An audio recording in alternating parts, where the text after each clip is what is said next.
မင်းမကိုအင်္ဂါနာကိုအပေါက်ဖောက်ဖို့စိတ်ဝင်စားတဲ့သူဒါမှမဟုတ်စိတ်ကူးရှိတဲ့သူဆိုရင်ဒီဗီဒီယိုလေးကိုကြည့်ပြီးမှသာဒါကိုဆက်လုပ်တင်တယ်လို့ကျွန်တော်အကြံပေးချင်ပါတယ်အားလုံးပဲမင်္ဂလာပါကျွန်တော်နာမည်ဒေါက်တာထဝင်းဖြစ်ပါတယ်အားလုံးသိကြတဲ့အတိုင်းပဲမိန်းကလေးတွေနားဖောက်တယ်ဆိုတာဟာလွန်ခဲ့သောနှစ်ပေါင်းထောင်ပေါင်းများစွာကလေးကပြုလုပ်လာတဲ့ fashion တစ်ခုဖြစ်ပါတယ်မှန်ပါတယ်ဒီဘက်ခေတ်မှာနားဖောက်တာမဟုတ်ပါဘူးလွန်ခဲ့သောနှစ်ပေါင်းထောင်ပေါင်းများစွာကလေးဟာမိန်းကလေးတွေနားဖောက်တဲ့ delay ဟာရှိပြီးသားဖြစ်ပါတယ်ကျွန်တော်မြန်မာပြည်မှာဆိုရင်တော့နားဖောက်တာမင်္ဂလာတစ်ခုအနေနဲ့ပြုလုပ်ကြတာအားလုံးအသိပဲဖြစ်မယ်လို့ယုံကြည်ပါတယ်ကျွန်တော်လေ့လာတွေ့ရှိချက်အရာအမျိုးသမီး85%လောက်ဟာနားဖောက်ထားပြီးသားသူတွေဖြစ်ကြပါတယ်အဲ့တော့နားဖောက်တာထူးထူးခြားခြားမဟုတ်ပါဘူးဒါပေမဲ့ဒီဘက်ခေတ်မှာ fashion design တွေတော်တော်ပြောင်းလဲလာပါတယ်အဓိကကတော့ genital piercing လို့ခေါ်တဲ့အမျိုးသမီးလိင်အင်္ဂါကိုအပေါက်ဖောက်တာတော်တော်လေးခေတ်စားလာပါတယ် fashion သဘောတဘာဝအရာတချို့တွေဆိုရင်ရှာမှာဖောက်တယ်တချို့တွေဆိုရင်နှာခေါင်းမှာဖောက်တယ်တချို့ဆိုမျက်ခုံမှာဖောက်တယ်မီးစီမှာဖောက်တယ်အမျိုးမျိုးဖောက်ကြပါတယ်ဒါပေမဲ့နောက်ပိုင်းမှာအရန်ထိလွယ်ရှာလွယ်ဖြစ်တဲ့ nipple လို့ခေါ်တဲ့နူဒီကောင်းနဲ့မိန်းမကိုအင်္ဂါပတ်ချာလေးနာမှာအပေါက်ဖောက်လာကြပါတယ် clitoris လို့ခေါ်တဲ့မိန်းမကိုရဲ့အစီရယ်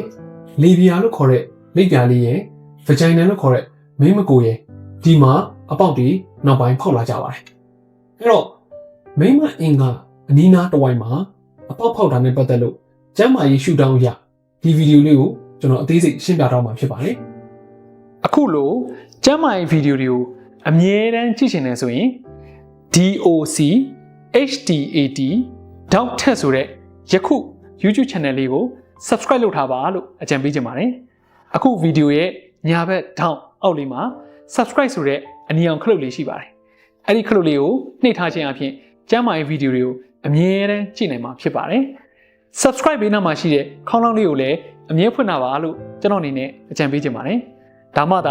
ကျွန်တော်စီရာကျမ်းမာရေးဗီဒီယိုတွေတက်လာတိုင်းကိုယ့်စီကိုပေါ်လာမှာဖြစ်ပါတယ်အားလုံးကိုကျေးဇူးတင်ပါတယ် female genital piercing လို့ခေါ်တဲ့အမျိုးသမီးလိင်အင်္ဂါနာမှာအပေါက်ဖောက်တာနဲ့ပတ်သက်လို့ဒီဗီဒီယိုလေးမှာအသေးစိတ်ရှင်းပြသွားမှာဖြစ်တဲ့အတွက်ကြောင့်ဒီဗီဒီယိုလေးကိုအဆုံးထိကြည့်ပေးပါလို့ကျွန်တော်အနေနဲ့အကြံပေးလိုက်ချင်ပါတယ်ဒါဆိုရင်အမျိုးသမီးတွေအနေနဲ့ဘယ်လိုအချိန်မှာမင်းမကိုပတ်ချာလည်နာမှာအပေါက်ဖောက်ခြင်းခံရတယ်လဲဆိုတော့ကျွန်တော်ရှင်းပြပါမယ်အများစုကနားမှာအပေါက်ဖောက်တယ်နှာခေါင်းတွေမှာအပေါက်ဖောက်တာဟာသူတို့ရဲ့ jewelry လို့ခေါ်တဲ့ရတနာပစ္စည်းတွေကိုပြသဖို့အတွက်အပေါက်ဖောက်တာဖြစ်ပါတယ်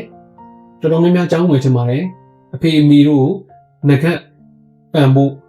့ပူစားကြတယ်အဲ့ဒီအတွက်ကြောင့်နားဖောက်ကြတယ်လို့အားလုံးကြားဖို့မယ်လို့ကျွန်တော်ယုံကြည်ပါတယ်ဒါဆိုရင်စဉ်းစားစရာကအမျိုးသမီးအင်္ဂါမှာအပေါက်ဖောက်တာဘာအတွက်လဲသူ့ရဲ့ရတနာပစ္စည်းတွေပြဖို့လားတချို့ကတော့အမျိုးသမီးအင်္ဂါမှာအပေါက်ဖောက်တာက sexual enhancement လို့ခေါ်တဲ့လိင်ပိုင်းဆိုင်ရာပို့ပြီးတော့လှုပ်ဆောင်မှုကောင်းအောင်လုပ်တယ်လို့ပြောကြပါတယ်လိင်ဆက်ဆံတဲ့အခါမှာဒီအပေါက်ဖောက်ထားခြင်းအပြင်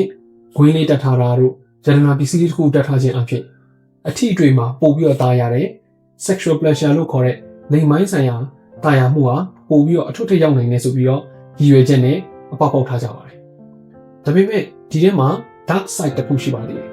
အဲ့ဒါဘာလဲဆိုတော့တချို့သောအမျိုးသမီးတွေလိင်ငါပတ်ချာလည်နာမှာအပေါက်ပေါက်ချင်းဒီ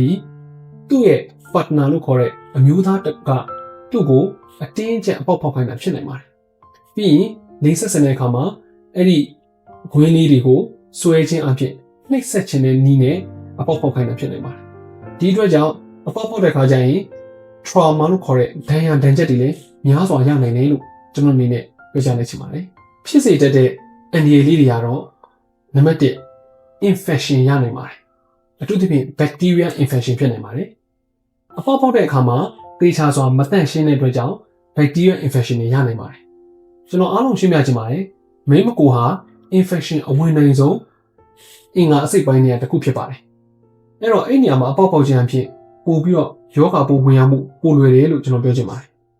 ်နံပါတ်2 severe pain ပြင်းထန်စွာနာကျင်မှုဒဏ်ကိုခံစားနိုင်ပါတယ်အားလုံးသိတဲ့အတိုင်းပဲ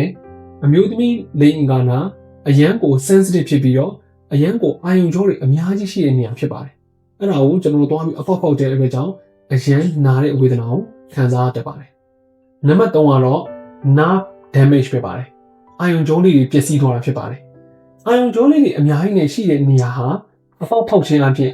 ထိခိုက်ဒဏ်ရာလုပ်ပေးလိုက်သလိုဖြစ်သွားပါတယ်ဒီအတွက်ကြောင့်အာရုံကြောပျက်စီးမှုတအားများတယ်လို့ပြောချင်ပါတယ်နံပါတ်၄ allergic reaction ဖြစ်ပါတယ်ဓာတ်မတည့်တဲ့ပြဿနာရားရံတဲ့ပြဿနာဖြစ်ပါတယ်အပေါက်ဖောက်ပြီးခွင်းတက်ထားတဲ့သူတွေတော်တော်များများဟာအိမ်ညာမှာဓာတ်မတည့်တာအဖုပိန်ဖြစ်တာရားရံတာဒီလိုမျိုးလေးတွေတော်တော်များများဖြစ်လာတာကိုတွေ့ရပါတယ်နံပါတ်5ကတော့အမားရုပ်အကြီးကြီးထွက်သွားတာဖြစ်ပါတယ်တချို့သောသူတွေအပေါက်ဖောက်တာတေချာစွာမဖောက်နိုင်တဲ့အတွက်ကြောင့်ကျွန်တော်အမားရုပ်တွေတက်တယ်အဲ့တော့ keloid လို့ခေါ်ပါတယ် keloid tissue အများကြီးတက်သွားတယ် scarring အကြီးကြီးတွေဖြစ်သွားတယ်အမားရုပ်အကြီးကြီးတွေဖြစ်သွားပါတယ်နံပါတ်6အဆိုးရွားဆုံးပြဿနာကိုကျွန်တော်ရှင်းပြပါမယ်နံပါတ်6ကတော့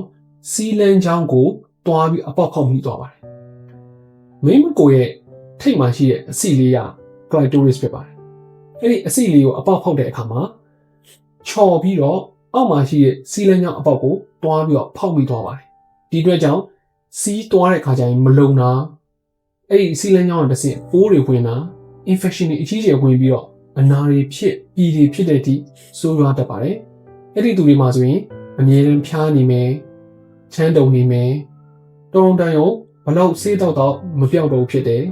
တချို့တွေဆိုဆေးရုံတက်ရတဲ့အထိဖြစ်တတ်ပါတယ်ဒါတော့တော်တော်ဆိုးရွားတဲ့အချက်ပါနောက်ပြင်မင်းမကိုအပေါက်ဖောက်ထားတဲ့သူလားတာမန်သူတွေထက် HIV နဲ့လိင်သားတစ်ဆင့်ကူးစက်တဲ့ယောဂါတွေအဖြစ်ပိုများမယ်လို့ကျွန်တော်ပြောချင်ပါတယ်။ဘာကြောင့်လဲဆိုတော့သူကအစကတည်းကအနာတရလှုပ်ထားပြီးတာဖြစ်တဲ့အတွက်ကြောင့်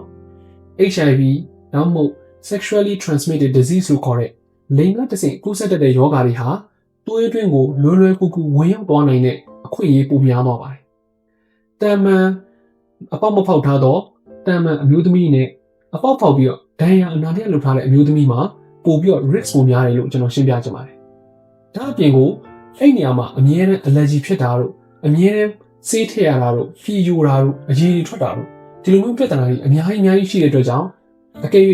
မင်းမကိုပတ်ချလဲနားမှာအပေါက်ဖောက်ဖို့အတွက်စဉ်းစားထားတဲ့သူတွေဒီအချက်တွေအကုန်သိပြီးမှသာအပေါက်ဖောက်ဖို့လုပ်တင်တယ်လို့ကျွန်တော်အနေနဲ့အကြံပေးလိုက်ချင်ပါတယ်။အကယ်၍အခုဒီဗီဒီယိုကြည့်ယူထဲမှာမင်းမကိုနားမှာအပေါက်လဲဖောက်ထားတယ်ပြီးတော့ကျွန်တော်အခုပြောတဲ့လက္ခဏာတွေပြနေပြီဆိုရင်ချက်ချင်းဆရာအောင်နဲ့တော့ပြပါလို့ကျွန်တော်ပြောချင်ပါတယ်။ဘာကြောင့်လဲဆိုတော့အခုကျွန်တော်ပြောမယ့်လက္ခဏာတွေကမင်းမကိုပေါက်ဖောက်ထားခြင်းအဖြစ်ဝင်လာနိုင်သော infection ရဲ့လက္ခဏာပဲဖြစ်ပါတယ်။ပိုးဝင်နေပြီကိုဖော်ပြတာဖြစ်ပါတယ်။နံပါတ်1ကအဖျားရမ်းကြီးမယ်။မင်းမကိုကလည်းပေါက်ဖောက်ထားတယ်အဖျားကြီးအရမ်းတက်နေမယ်အဖျားမကြောက်ဆိုရင်ဆရာအောင်နဲ့အမြန်ဆုံးပြတာပါ။နံပါတ်2အဲ့ဒီအပေါက်ဖောက်ထားတဲ့နေရာနာမှာတအားကြီးနီးနေမယ်။ဒါဆိုရင်တော့ချက်ချင်းဆရာအောင်နဲ့ပြသဖို့လိုတယ်လို့ပြောချင်ပါတယ်။နံပါတ်3အဲ့ဒီနေရာနာမှာအရန်ရောင်နေတယ်။စီးသွားလို့တော့မရတဲ့အထိဖြစ်တယ်ဆိုရင်ဆရာအောင်နဲ့အနည်းဆုံးပြသပါလို့ပြောချင်ပါတယ်။နံပါတ်4စီးသွားတဲ့အခါမှာပူတဲ့ဓာတ်ကိုခံစားရတယ်။ဒါဆိုရင်တော့အမြန်ဆုံးဆရာအောင်နဲ့ပြသပါလို့ကျွန်တော်ပြောချင်ပါတယ်။နံပါတ်5လိင်ဆက်ဆံတဲ့အခါမှာတအားနာနေပြီဆိုရင်တော့ဆရာအောင်နဲ့အမြန်ဆုံးပြသပါလို့ကျွန်တော်ပြောချင်ပါတယ်။နံပါတ်6လူကချမ်းတုံပြီးတော့ဖျားနေပြီဆိုရင်ဆရာအောင်နဲ့အမြန်ဆုံးပြသပါလို့ပြောချင်ပါတယ်။ဘာကြောင့်လဲဆိုတော့အဲ့ဒီနေရာလေးပိုးဝင်နေပြီဆိုတော့သိထားဖို့လိုပါတယ်ဒီဗီဒီယိုလေးဟာဒီဘက်ခေတ်မှာခေတ်စားလာတဲ့အမျိုးသမီးအင်္ဂါမှာအပေါက်ဖောက်တဲ့အကြောင်းကိုကျွန်တော်အသေးစိတ်ရှင်းပြထားတဲ့ဗီဒီယိုဖြစ်ပါတယ်အခုဗီဒီယိုကြည့်ရွယ်မှာမင်းမကိုအင်္ဂါနာကိုအပေါက်ဖောက်ဖို့စိတ်ဝင်စားတဲ့သူဒါမှမဟုတ်စိတ်ကူးရှိတဲ့သူဆိုရင်ဒီဗီဒီယိုလေးကိုကြည့်ပြီးမှသာဒါကိုဆက်လုပ်တင်တယ်လို့ကျွန်တော်အကြံပေးချင်ပါတယ်ဒီဗီဒီယိုကြည့်ပြီးအကျိုးကျေးဇူးရှိတယ်ဆိုရင် comment မှာ yes လို့ရေးပေးပါတခြားသူတွေပြန်လည်း share ပေးပါအားလုံးကျေးဇူးတင်ပါတယ်